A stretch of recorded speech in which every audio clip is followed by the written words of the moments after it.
আমার সঙ্গে আমার রাজ্য নেতৃত্বরা এখানে উপস্থিত আছেন। আমি আপনাদেরকে আবারও অসংখ্য ধন্যবাদ জানাচ্ছি। ইতিমধ্যে জানেন যে আমাদের এই ত্রিপুরা রাজ্যে ত্রিস্তরীয় পঞ্চায়েত নির্বাচন সংগঠিত হচ্ছে। আগামী 8ই আগস্ট নির্বাচন হবে এবং 12ই আগস্ট তার ফলাফল ঘোষণা হবে। গত 18 তারিখে মনোনয়নপত্র দাখিলের শেষ লগ্ন ছিল এবং 22 তারিখে তার ফাইনাল পাবলিকেশন অর্থাৎ নমিনেশন উইথড্রলের লাস্ট ডেট ছিল। এবং সেই পরিসংখ্যান অনুযায়ী আমাদের এই রাজ্যে প্রায় 6370টা গ্রাম পঞ্চায়েতের আসন রয়েছে। টোটাল গ্রাম পঞ্চায়েত রয়েছে 605 আর আসন সংখ্যা রয়েছে 6370। তার মধ্যে বিনা প্রতিদ্বন্দ্বিতায় আমাদের গ্রাম পঞ্চায়েতে প্রায় 4704 জন বিনা প্রতিদ্বন্দ্বিতায় জয়ী হয়েছে এবং কন্টেস্ট হবে, যেখানে নির্বাচন হবে গ্রাম পঞ্চায়েতে 1666। পঞ্চায়েত সমিতি আপনারা জানেন 35টা পঞ্চায়েত সমিতি রয়েছে। তার মধ্যে আমাদের আসন সংখ্যা, এই পঞ্চায়েত সমিতির আসন সংখ্যা 423 এবং আনকন্টেস্ট বিনা প্রতিদ্বন্দ্বিতায় জয়ী হয়েছে 244 জন এবং ভোট হবে 179টা আসনে। এই পঞ্চায়েত সমিতিতে নির্বাচন সংগঠিত হবে। জেলা অনুরূপভাবে জেলা পরিষদ আপনারা জানেন 8টি জেলা, 8টি জেলার মধ্যে আসন সংখ্যা রয়েছে 116। তার মধ্যে আমাদের 20 জন বিনা প্রতিদ্বন্দ্বিতায় জেলা পরিষদে বিজয়ী হয়েছে আর ভোট হবে 96 জনের মধ্যে সেখানে ভোট হবে। তো টোটাল আমরা যদি জানি যে আমাদের 605টা জিপির মধ্যে আমরা প্রায় 409টা জিপিতে বিনা প্রতিদ্বন্দ্বিতায় আমাদের প্রার্থীরা জয়ী হয়েছে এবং আমাদের 35টা পঞ্চায়েত সমিতির মধ্যে 20টা পঞ্চায়েত সমিতিতে আমাদের ভারতীয় জনতা পার্টির প্রার্থীরা বিজয়ী হয়েছেন। তার জন্য আমি আমাদের কার্যকর্তাদের এবং যারা বিজয়ী হয়েছেন এবং আমাদের যারা গণদেবতা ভোটার তাদের প্রত্যেককে, ত্রিপুরাবাসীকে এই জয়ের জন্য আমি অসংখ্য অসংখ্য ধন্যবাদ এবং শুভেচ্ছা জানাচ্ছি। এবং আজকে প্রশ্ন থাকতে পারে যে আপনাদের মধ্য থেকেও প্রশ্ন থাকতে পারে যে বিনা প্রতিদ্বন্দ্বিতায় এত পার্সেন্টেজ বিজয়, এত পঞ্চায়েতে বিজয়, তার প্রেক্ষাপট কি? আপনারা জানেন যে সদ্য আমাদের লোকসভা নির্বাচন হয়েছে। এই নির্বাচনে ভারতীয় জনতা পার্টির যে রেজাল্ট হয়েছে সেটাও আপনারা জানেন, তবু আমি আবার সেটা পুনরায় আপনাদের সামনে রাখছি। ইট সিটে আমাদের প্রার্থী কৃতি দেবী দেববর্মন, ভারতীয় জনতা পার্টির প্রার্থী, প্রায় 68.47% ভোট সেখানে পেয়েছে। সেখানে সিপিএম এর প্রার্থী 25.59% ভোট মাত্র পেয়েছে। আর ওয়েস্ট সিটে, যেখানে আমাদের প্রাক্তন মুখ্যমন্ত্রী বিপ্লব কুমার দেব প্রার্থী হয়েছিলেন, সেখানে বিজেপি পেয়েছে 72.67% এবং সেটা ওনার নিকটতম প্রতিদ্বন্দ্বী কংগ্রেস ভোট পেয়েছে মাত্র 22.24%। অর্থাৎ এই যে রেজাল্ট, এই রেজাল্ট প্রমাণিত করে যে ভারতীয় জনতা পার্টির সঙ্গে মানুষ রয়েছে। কেন মানুষ রয়েছে? কারণ ভারতীয় জনতা পার্টি এই ডাবল ইঞ্জিনের সরকার, কেন্দ্রে নরেন্দ্র মোদীজির সরকার আর রাজ্যে ভারতীয় জনতা পার্টির মাননীয় প্রফেসর ডক্টর মানিক সাহার মুখ্যমন্ত্রী সংগঠিত হচ্ছে। সেই সমস্ত জায়গায়ও আমার দৃঢ় বিশ্বাস সেখানকার ভোটাধিকার সেখানকার মানুষ নিঃসন্দেহে ভারতীয় জনতা পার্টিকে বিজয়ী করবে, সেটা আমার দৃঢ় বিশ্বাস রয়েছে। তৎসঙ্গে একটা প্রশ্ন যে আজকে বিভিন্ন জায়গায় সন্ত্রাস বলে এই ভারতীয় জনতা পার্টিকে হেয় প্রতিপন্ন করার চেষ্টা করছে। আমি আপনাদের সামনে জিজ্ঞেস করি, আজকে গতকালকে দেখলাম রাজ্যের প্রাক্তন মুখ্যমন্ত্রী বিলোনিয়াতে গিয়ে সভা করছেন, বক্তব্য রাখছেন, সন্ত্রাসের কথা বলছেন। আমি ওনাকে প্রশ্ন রাখতে চাই, 2014 সালে উনার কেন্দ্রে যখন পঞ্চায়েত নির্বাচন হচ্ছিল, আমাদের প্রার্থীর বাড়িতে গিয়ে তাকে হুমকি দেওয়া হয়েছে এবং সেখানে প্রার্থীর বাড়িতে 80 বছরের মা, বৃদ্ধা মা, তাকে ধাক্কা দেওয়া হয়েছে। 6 বছরের মেয়ে তাকে হাত ভাঙা হয়েছে। হাড়ির মধ্যে যে ট্যাগে আমরা রান্না করি সেই ট্যাগে পেচ্ছাপ পর্যন্ত করা হয়েছে মানিক সরকারের খুব নিজের মুখ্যমন্ত্রী এলাকায়। আমি প্রশ্ন রাখতে চাই উনাকে, আসল যদি চ্যালেঞ্জ থাকে উনি মিথ্যা প্রমাণিত করুক।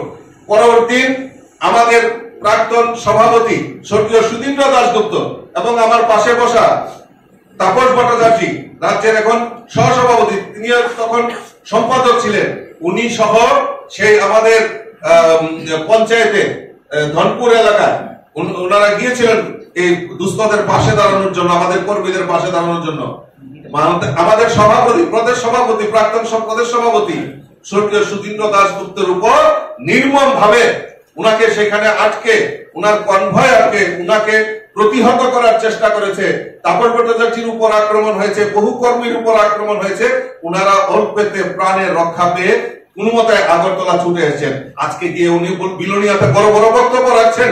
আমরা ভুলে গেছি ছাপ্পা ভোট 2014 সালে সেন্দন পত্রিকায়, এই যে আপনাদের লেখা আমার কাছে রয়েছে তথ্য প্রমাণ, সেন্দন পত্রিকায় কি লিখছে, ছাপ্পা ভোটে ব্যালট ভর্তি বাক্স দীর্ঘক্ষণ পরে রইল স্বয়ং বিশালগড় এসডিএম অফিসের সামনে। এটা আমাদের কথা নয়, পত্র পত্রিকার কাটিং। ধর্মনগরের উত্তর জেলায় 4টি গণনা কেন্দ্রে প্রধানের গোপন ডেরা থেকে ভোটের দাদন কুদাল উদ্ধার, দাদন দেওয়ার প্রচেষ্টা। আমরা ভুলে গেছি পঞ্চায়েত ভোটে গিয়ে যারা বিজেপির প্রার্থী হয়েছেন মেলা ঘরে, এই তখনকার সময় সিপিএম এর 2014 সালে আমাদের প্রার্থীদের গিয়ে প্রাণ নাশের হুমকি, জব কার্ড ছিনিয়ে নেওয়ার কথা বলেছে। আমরা ভুলে গেছি 2014 কথা। বিজেপি প্রার্থী মহিলা প্রার্থীকে ধর্ষণের হুমকি চন্দননগর পঞ্চায়েতে, রাজনৈতিক অস্থিরতা। আমরা ভুলে গেছি বিরোধী শূন্য ময়দানে গণতন্ত্রের জবাব জিরানিয়াতে, ন্যাক্কারজনক ঘটনার মাধ্যমে নির্বাচন, সেখানে জিরানিয়াতে সন্ত্রাস। এই সিপিএম এর কর, আমাদের কথা নয়। দেখুন আপনারা পত্র পত্রিকার মাধ্যমে সিপিএম এর সন্ত্রাস সেই সময় 2014 সালে তুলে ধরা হয়েছে। আপনারা জানেন যে পানিসাগরে আমাদের শ্রীমতী পুষ্পা কপালি তাকে পানিসাগরে প্রার্থী করা হয়েছিল, দক্ষিণ পানিসাগর এলাকায়। ওর অন্তঃসত্ত্বা ছিল, পেটের মধ্যে লাথি মেরে তার অন্তঃসত্ত্বাকে সেখানে সেদিন নষ্ট করা হয়েছিল। এটা আমাদের কথা নয়, এটা আমাদের পত্রপত্রে এভিডেন্স রয়েছে। আর যেটা আমি বললাম যে মুখ্যমন্ত্রীর নির্বাচনী এলাকায় আমাদের প্রাক্তন সভাপতি আমাদের স্বর্গীয় সুধীন্দ্র দাশগুপ্তের উপর হামলা, প্রত্যেক জায়গায় ক্যাডারদেরকে উস্কে দিয়েছিল বিজন ধরের উক্তি, রাজ্যের নির্বাচনী সন্ত্রাস, দৈনিক সংবাদের কাটিং, বিভিন্ন জায়গায় আমাদের কাছে প্রমাণ রয়েছে, আরো প্রমাণ রয়েছে। আপনারা লিখেছিলেন সেদিন 2014 সালে পঞ্চায়েত ভোটের ভোটার ছিল 11,08,188 জন। আপনারা জেনে খুশি হবেন যে আজকে কিভাবে প্রশাসনকে কাজে লাগিয়েছিল। সেই পঞ্চায়েত 2050 ভোটে 50 লক্ষ ব্যালট ছাপানো হয়েছিল। কার সাথে, কার ইঙ্গিতে? সেটা ব্যাপক হারে রেগিং করার জন্য সেটা করা হয়েছিল। এটা আমার কথা নয়, সেন্দন পত্রিকার সেই কাটিং আমাদের কাছে রয়েছে। আরো রয়েছে উৎসবের মেজাজে, আমাদের কথা নয়। দেখুন দৈনিক সংবাদ সেন্দন, যেটি বহু প্রচলিত বাংলা এই ত্রিপুরা রাজ্যের নিউজ, কি দৈনিক সংবাদে কি লেখছে? উৎসবের মেজাজে ছাপ্পা ভোট। আর কি লিখেছে সেন্দন পত্রিকায়? ব্যাপক সন্ত্রাসে রাজ্যের গ্রামীণ ভোট সম্পন্ন হয়েছে। এটা আমার কথা নয়, এটা এই এভিডেন্স কথা বলছে। প্রমাণ করার জন্য যে সংকল্প নিয়ে কাজ করছে সমাজের প্রত্যেকটা অংশের মানুষের জন্য, তার নিরিখে দাঁড়িয়ে মানুষ ভারতীয় জনতা পার্টির সঙ্গে রয়েছে। আজকে ডেভেলপমেন্ট ইস্যুতে আজকে আমরা জানি যে ত্রিপুরা রাজ্য ছোট্ট রাজ্য, সেখানে আরবান এবং রুরালে মিলিয়ে প্রায় 4 লক্ষর উপর গরিব পরিবারে পাকা বাড়ি নির্মাণের ব্যবস্থা যদি করে থাকে একমাত্র ভারতীয় জনতা পার্টি করেছে। প্রত্যেকের বাড়িতে শৌচালয়, পাকা শৌচালয়ের ব্যবস্থা যদি করে থাকে ভারতীয় জনতা পার্টির সরকার করেছে। প্রত্যেক গ্রামে জল জীবন মিশনের মাধ্যমে জল পৌঁছে দেওয়ার কাজ যদি করে থাকে ভারতীয় জনতা পার্টি করেছে। প্রত্যেক জায়গায় মানে আমাদের যে সামাজিক ভাতা যেটা 700 টাকা ছিল সেটাকে 2000 টাকা করার কাজ যদি করে থাকে ভারতীয় জনতা পার্টি সরকার করেছে। আপনারা জানেন যে নরেন্দ্র মোদীজি সরকার গরিবদের 5 লক্ষ টাকা পর্যন্ত চিকিৎসার দায়ভার আমাদের দেশের প্রধানমন্ত্রী নরেন্দ্র মোদীজি কাঁধে তুলে নিয়েছিল। কিন্তু অত্যন্ত পরিতাপের বিষয় যে ত্রিপুরা রাজ্যে 2011 সালে যখন সেন্সাস হয়েছিল, সিপিএম এর কমিউনিস্টের সরকার ছিল, আর তখন স্বজন পোষণ নীতির কারণে তাদের এলসিএম, ডিসিএম, সিসিএম তাদেরকে বিপিএল এর আওতায় অন্তর্ভুক্ত করা হয়েছে, অথচ প্রকৃত যারা গরিব তাদেরকে বঞ্চিত করা হয়েছে।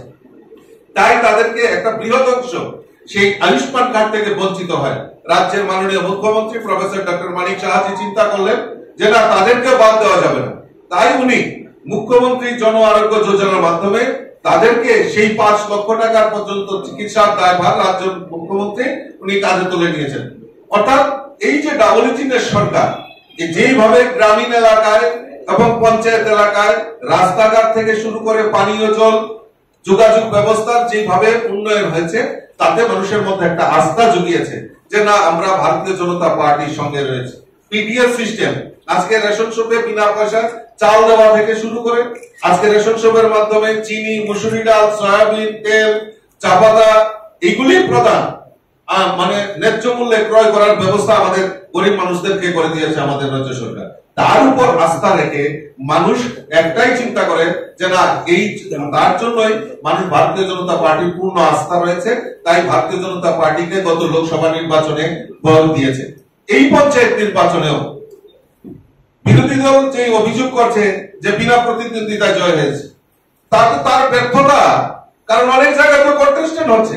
আজকে Kailashahar, Kadamtala, Gournagar block, Kumarghat block, Rishyamukh block, BC Nagar block, বিভিন্ন জায়গায় আজকে নির্বাচন হচ্ছে। তো তারা যদি প্রার্থী দিতে পারে, বিভিন্ন জায়গায় তারা প্রার্থী দিতে পারে না, তাদের সাংগঠনিক দুর্বলতাটাকে প্রকাশ করার চেয়ে তারা শাসক দলের উপর মিথ্যা আরোপ দিয়ে তারা এই নির্বাচনের বৈতরণী পার হওয়ার চেষ্টা করছে। সেটা মানুষ তাদেরকে মেনে নেয়নি। আমরা দেখেছি মোহনপুরে প্রার্থী হয়েছে কংগ্রেস সিপিএম, বিশাল করে প্রার্থী হয়েছে। মোহনপুরে প্রার্থী মনোনয়ন পত্র জমা দিয়েছে, কিন্তু অত্যন্ত পরিতাপের বিষয় যে বিডিও অফিসে তারা কোন দলের, তারা সিপিএম এর যে অ্যানেক্সার ফর্ম দিতে পারে, পার্টি সিম্বল, সেই কংগ্রেস সিপিএম দিতে ব্যর্থ হয়েছে। তার জন্য কি ভারতীয় জনতা পার্টিতে বিশাল করে প্রার্থী দিয়েছে টাকার বিনিময়ে। আমাদের কাছে ফুটেজ রয়েছে, ভিডিও ফুটেজ রয়েছে। তারা পরবর্তী সময়ে অস্বীকার করছেন যে আমাদেরকে টাকা দেওয়ার কথা ছিল, আমরা মনোনয়ন জমা দিয়েছি, আমাদের টাকা দেয়নি, তাই আমরা মনোনয়ন পত্র প্রত্যাহার করছি। তো তাদের সাংগঠনিক দুর্বলতা, তারা যেভাবে সাংগঠনিক দুর্বলতা তাদের এটা উঠে এসছে পরিষ্কার চিত্র, তো তারা সেখানে ব্যর্থ হয়েছে। তার দায় কি ভারতীয় জনতা পার্টি নেবে? মানুষ ভারতীয় জনতা পার্টির সঙ্গে রয়েছে। আজকে কংগ্রেস সিপিএম একত্রিত হওয়ার পর এই ত্রিপুরা রাজ্যের মানুষ দিশাহীন হয়ে গেছে। আজকে যারা কংগ্রেসের সমর্থক বা সিপিএম এর সমর্থক, তারা আত্মবিশ্বাস ফিরে পাচ্ছে না যে আমরা কোন দিনের জন্য আমরা এই দলটা করেছি। আজকে সিপিএম 25 বছর এই রাজ্যের বুকে ছিল, সিপিএম এই 25 বছরের রাজ্যের বুকে যে হারে সন্ত্রাস করেছে, কংগ্রেসের বহু নেতা কর্মী হত্যা করা হয়েছে, নতুবা ত্রিপুরা রাজ্য থেকে রাজ্যান্তরী করা হয়েছে। আজকে ভুলে গেছে সেই দিনগুলি। আজকে কংগ্রেস সেই তাদের সিপিএম এর সঙ্গে আঘাত করে নির্বাচনে 2023 নির্বাচনে লড়াই করেছে, লোকসভাতেও নির্বাচনে লড়াই করেছে, পঞ্চায়েত নির্বাচনেও আঘাত করেছে। মানুষ দিশাহীন হয়ে গেছে, কারণ এই কংগ্রেস সিপিএম এর সঙ্গে মানুষ প্রত্যাখ্যান